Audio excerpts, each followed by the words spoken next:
Well, as the mayor of Beaufort, we use resiliency planning at the heart of all of our decisions. We use resiliency planning as a roadmap on where to build, how to best protect our infrastructure, our natural resources, as well as our vulnerable communities. We use resiliency planning as a proactive tool versus a reactive tool to hurricanes, sea level rise, as well as other events that may occur.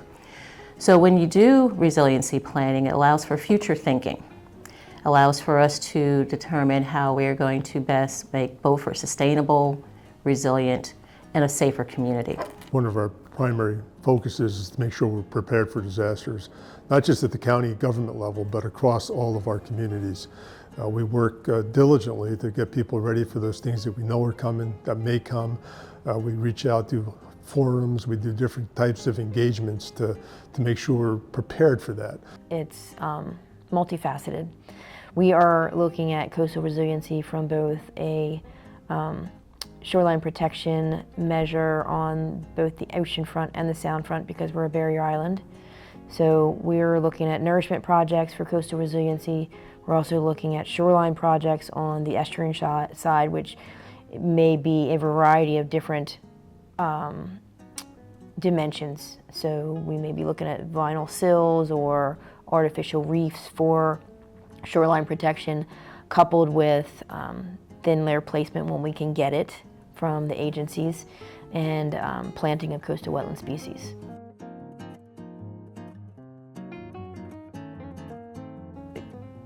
I would say that our community, our council, has a vision, and they are definitely concerned with our environment. So the vision for the town, the 2032 vision, coupled with our hazard mitigation plan and our comprehensive and land use plan, all speak to environmental stewardship and protection of our natural resources.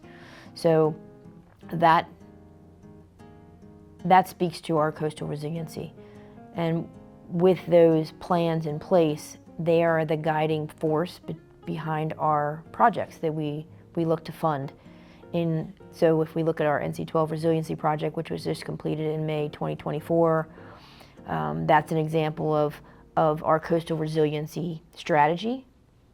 We also can look towards our shoreline stabilization project here at the town property, which will involve more vinyl sills and potentially plantings. We weren't able to get permitted thin layer placement, but those are the type of things that we're utilizing for coastal resiliency. And then we're using those projects as examples of what individual property owners can do on their property. We pay attention, a lot of attention, to what's happening with water, and especially the ocean side, and our beautiful Cape Fear River that comes down here. Policy-wise, it's my thought as a single commissioner, but I know it's shared by our entire commission and our county staff, the protection of what we have here. We're lucky enough to grow in one of the fastest growth areas in southeast North Carolina, and certainly in the southeast here. A lot of people now know about us and they want to come here. And part of the reason they want to come here is because of what you're seeing right over my shoulder right here.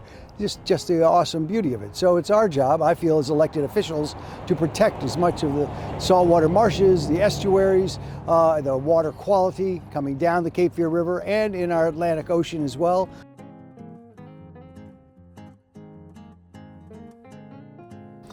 You know, we work hard in the 4 phases of emergency management. One of them is mitigation.